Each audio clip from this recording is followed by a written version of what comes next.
Welcome to ಜಯಂತಿಸ್ kitchen. ನಾನಿವತ್ತು ಸಿಂಪಲ್ಲಾಗಿ chicken fry ಮಾಡೋದು ಹೇಗೆ ಅಂತ ತೋರಿಸ್ತೀನಿ. ಹೇಗೆ ಮಾಡೋದು ಅಂತ ನೋಡೋಣ.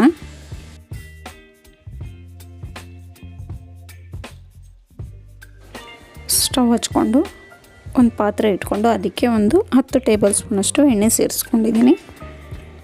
ಎಣ್ಣೆ ಒಂದು ಸ್ವಲ್ಪ ಕಾಯಬೇಕು. ಎಣ್ಣೆ ಒಂದು ಸ್ವಲ್ಪ ಬಿಸಿ ಆದಮೇಲೆ ಅದಕ್ಕೆ ಒಂದು 15ರಿಂದ 20 ಹಸಿಮೆಣ್ಸಿನ್ಕಾಯಿ ಸೀಳ್ಕೊಂಡಿರೋದನ್ನು ಸೇರಿಸ್ಕೊಂಡಿದ್ದೀನಿ. ಇದೊಂದು ಸ್ವಲ್ಪ ಫ್ರೈ ಆಗಲಿ.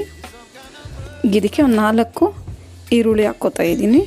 ದಪ್ಪ ಈರುಳ್ಳಿ ಈ ರೀತಿ ಉದ್ದುದ್ದ ಕಟ್ ಮಾಡ್ಕೊಂಡಿದ್ದೀನಿ, ಸೇರಿಸ್ಕೊತಾ ಇದ್ದೀನಿ. ಈಗ ಈರುಳ್ಳಿನೆಲ್ಲ ಚೆನ್ನಾಗಿ ಫ್ರೈ ಮಾಡ್ಕೊಳ್ಳೋಣ.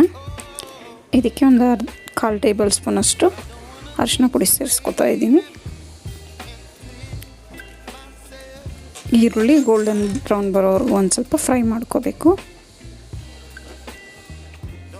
ಈಗ ಶುಂಠಿ ಬೆಳ್ಳುಳ್ಳಿ ಪೇಸ್ಟ್ 1-2 ಟೇಬಲ್ ಸ್ಪೂನ್ ಸೇರಿಸ್ಕೊತಾ ಇದ್ದೀನಿ.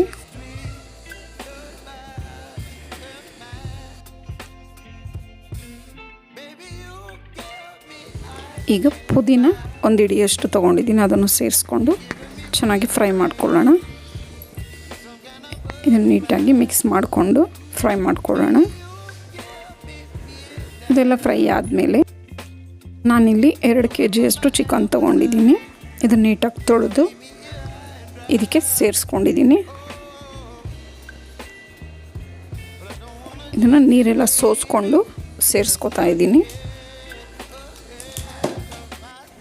ಇದನ್ನೆಲ್ಲ ನೀಟಾಗಿ ತಿರುಕೊಂಡು ಚೆನ್ನಾಗಿ ಫ್ರೈ ಮಾಡ್ಕೊಳ್ಳೋಣ. ಈ ರೀತಿ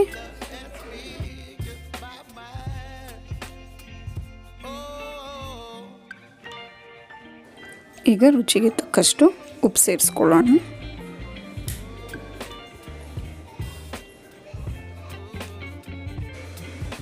ಈಗ ಧನಿಯಾ ಪುಡಿ 3 ಟೇಬಲ್ ಸ್ಪೂನಷ್ಟು ತೊಗೊಂಡಿದ್ದೀನಿ. ಚಿಲ್ಲಿ ಪೌಡರ್ 1-2 ಟೇಬಲ್ ಸ್ಪೂನಷ್ಟು, ಗರಂ ಮಸಾಲೆ 1 ಟೇಬಲ್ ಸ್ಪೂನಷ್ಟು, ಮತ್ತು ಚಿಕನ್ ಮಸಾಲೆ ಪೌಡರ್ 1-2 ಟೇಬಲ್ ಸ್ಪೂನಷ್ಟು ತೊಗೊಂಡಿದ್ದೀನಿ. ಇದನ್ನೆಲ್ಲನೂ ಸೇರಿಸ್ಕೊಳ್ಳೋಣ. ಇದಕ್ಕೆ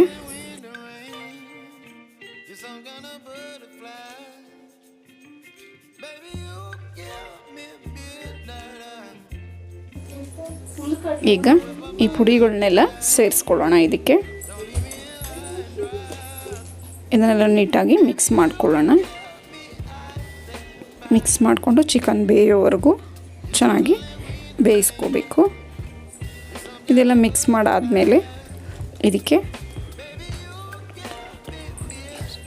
ಒಂದು 3 ಟೊಮೊಟೊ ಅಷ್ಟು ಸೇರಿಸ್ಕೊತಾ ಇದ್ದೀನಿ. ಇದನ್ನೆಲ್ಲ ನೀಟಾಗಿ ಟೊಮೊಟೊ ಮೆಲ್ಟ್ ಆಗೋವರೆಗೂ ಚೆನ್ನಾಗಿ ಬೇಯಿಸ್ಕೋಬೇಕು. ಅಷ್ಟೊತ್ತಿಗೆ ಚಿಕನ್ನು ಬೇಯುತ್ತೆ.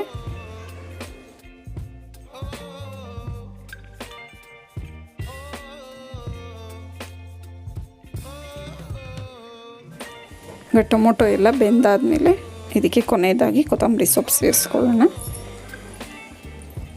ನಾನು 1 ಹಿಡಿಯಷ್ಟು ಕೊತ್ತಂಬರಿ ಸೊಪ್ಪನ್ನ ಸೇರಿಸ್ಕೊತಾ ಇದ್ದೀನಿ. ಸಣ್ಣಗೆ ಕಟ್ ಮಾಡ್ಕೊಂಡಿದ್ದೀನಿ. ಕೊತ್ತಂಬರಿ ಸೊಪ್ಪನ್ನೆಲ್ಲ ಸೇರಿಸ್ಕೊಂಡಾದ್ಮೇಲೆ ಇದನ್ನು ನೀಟಾಗಿ ಮಿಕ್ಸ್ ಮಾಡ್ಕೊಳ್ಳೋಣ.